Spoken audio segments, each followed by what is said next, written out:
Hello नमस्कार दोस्तों, आज की इस वीडियो में आपका बहुत बहुत स्वागत है। दोस्तों आज की इस वीडियो में हम बात करेंगे एक बहुत ही महत्वपूर्ण टॉपिक। ठीक है, अब महत्वपूर्ण टॉपिक का नाम क्या है उससे पहले मैं आपको बताना चाहूँगा कि अभी तक जिसने भी हमारे YouTube चैनल को सब्सक्राइब नहीं किया है वो जल्दी से जाके हमारे YouTube चैनल को सब्सक्राइब कीजिए ताकि आने वाली हर वीडियो का नोटिफिकेशन आपको सबसे पहले प्राप्त हो सके। तो दोस्तों आज की इस वीडियो में हम बात करेंगे दोस्तों उदासीनीकरण अभिक्रिया। किसके बारे में बात करेंगे? उदासीनीकरण अभिक्रिया के बारे में। बात समझ रहे हो? उदासीनीकरण अभिक्रिया। अब ये उदासीनीकरण अभिक्रिया क्या है समझने की कोशिश करेंगे। ठीक है ना, यानी कि आज के इस वीडियो में हम बात करेंगे दोस्तों उदासीनीकरण अभिक्रिया के बारे में। ठीक है, ऐसी रासायनिक अभिक्रिया जिसमें अम्ल और सार क्रिया करेगी। ध्यान सुनना, उदासीनीकरण अभिक्रिया किसे कहते हैं? ऐसी रासायनिक अभिक्रिया जिसमें अम्ल और सार क्रिया करके लवण और जल बनाते हैं। क्या बनाएंगे? लवण और जल बनाते हैं, उदासीनीकरण अभिक्रिया कहलाती है। समझ रहे हो? ऐसी रासायनिक अभिक्रिया जिसमें अम्ल और सार क्रिया करेंगे तो क्या बनाएंगे? लवण और जल बनाते हैं, तो उसी को हम उदासीनीकरण अभिक्रिया कहते हैं। ठीक है, तो देखिए जब अम्ल की क्रिया किससे करवाई जाती है? सार से। ये ध्यान रखना, जब भी अम्ल की क्रिया सार से करवाई जाती है तो एक बात तो याद रख लेना, क्या क्या बनेगा? लवण और जल बनेगा। ठीक है, और जब जब अम्ल और सार क्रिया करेंगे तो वहां पर उदासीनीकरण अभिक्रिया होगी। बात समझ रहे हो? तो यानी कि अम्ल और सार क्रिया करके लवण और जल बनाते हैं तो इसी को हम क्या कहेंगे?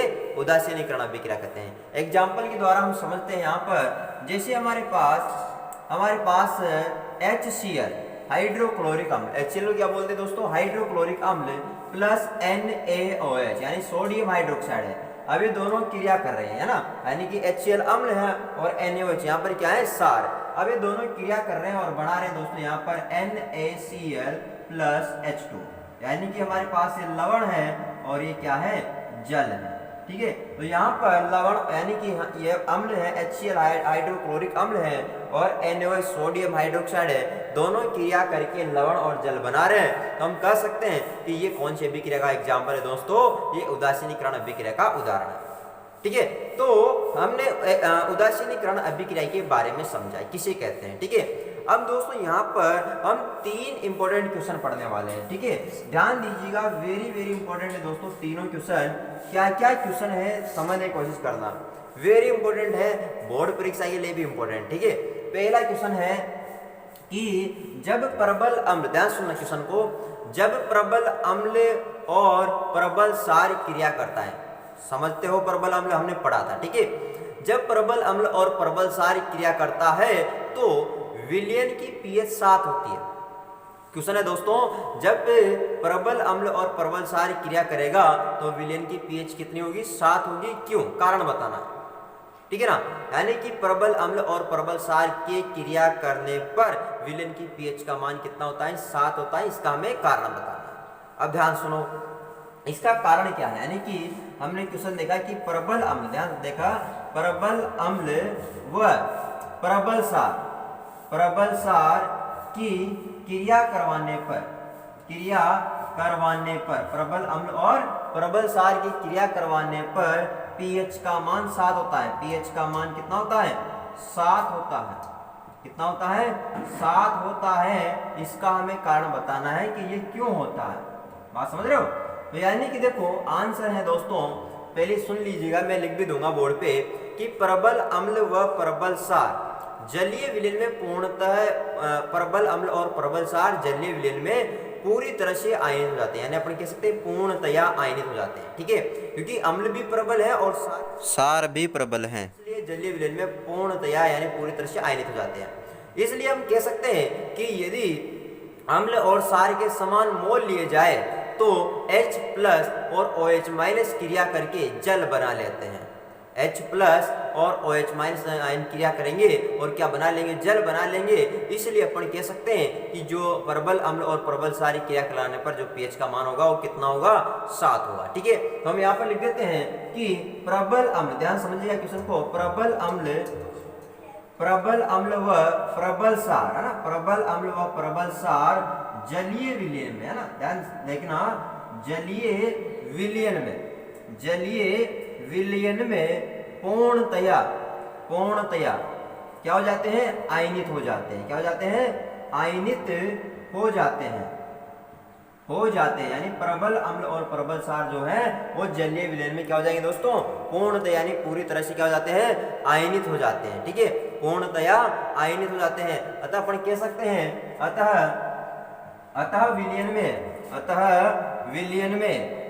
अतः विलयन में अम्ल व सार, ध्यान देना, अम्ल व सार के समान मोल लेने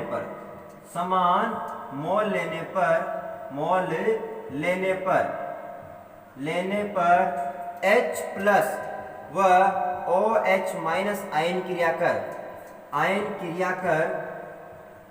कर जल बना लेते हैं। क्या बना लेंगे, जल बना लेते हैं। अतः pH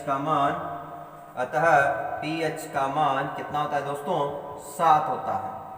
pH का मान कितना होता है, 7 होता है। बात समझ में आए?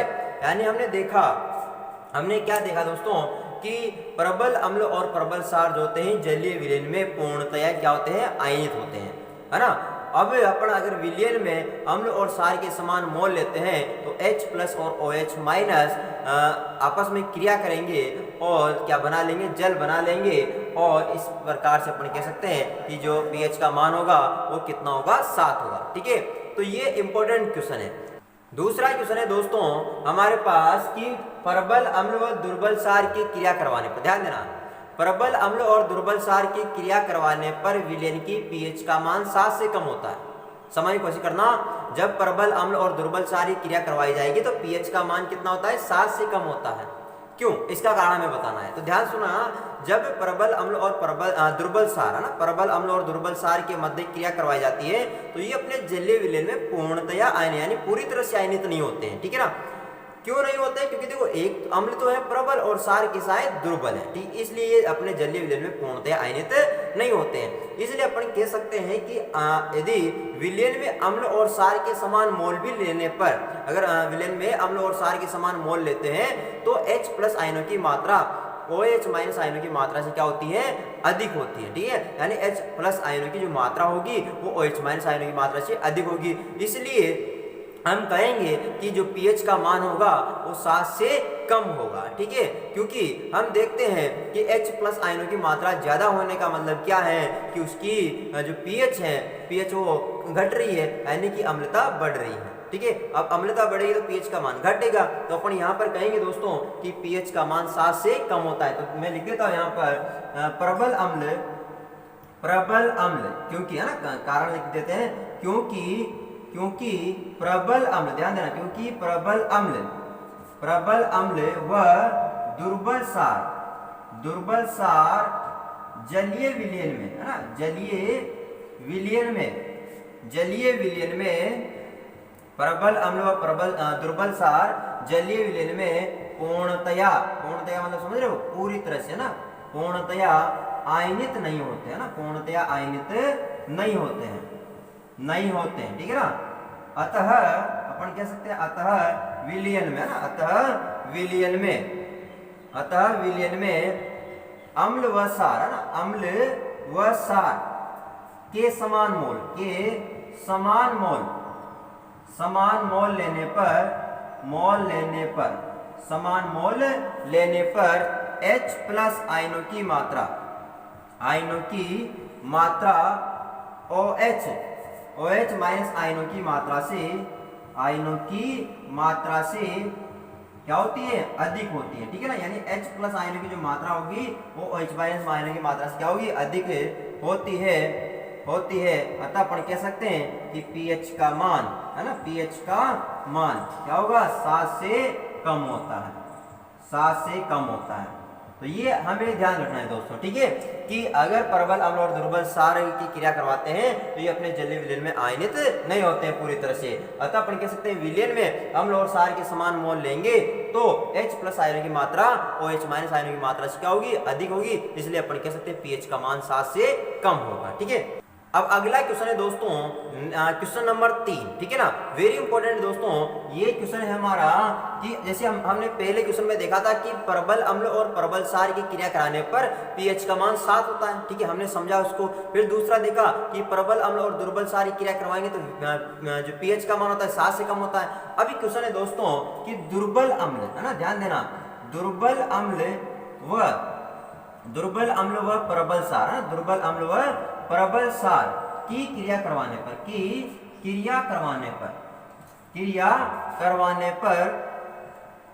पर पीएच का मान, किसका मान, पीएच का मान 7 से अधिक होता है, 7 से अधिक होता है। क्यों अधिक होता है क्यों, इसका हमें कारण देना है, बात समझ रहे हो।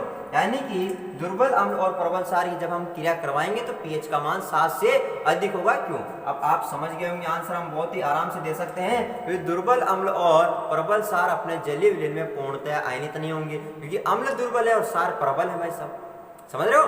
तो इसलिए ये जलीय विलयन में पूर्णतः आयनित नहीं होंगे। अतः अपन कह सकते हैं कि विलयन में अम्ल और क्षार के समान मोल लेने पर OH माइनस आयनों की मात्रा H प्लस आयनों की मात्रा से अधिक होगी, क्योंकि अब प्रबल कौन है, क्षार है, इसलिए OH माइनस आयनों की मात्रा ज्यादा हुई, किससे, H प्लस आयनों की मात्रा से। इसलिए अपन कह सकते हैं पीएच का मान 7 से अधिक होगा, ठीक है। तो अपन लिख देते हैं यहाँ पर, क्योंकि यहाँ पर कारण देंगे क्योंकि दुर्बल अम्ल, है ना, क्योंकि दुर्बल अम्ल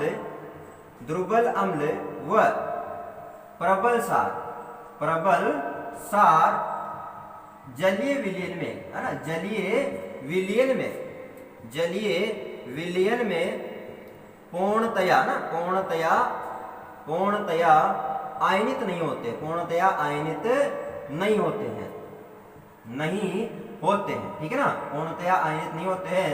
अतः अपन कह सकते हैं, अतः विलयन में अम्ल व क्षार के समान मोल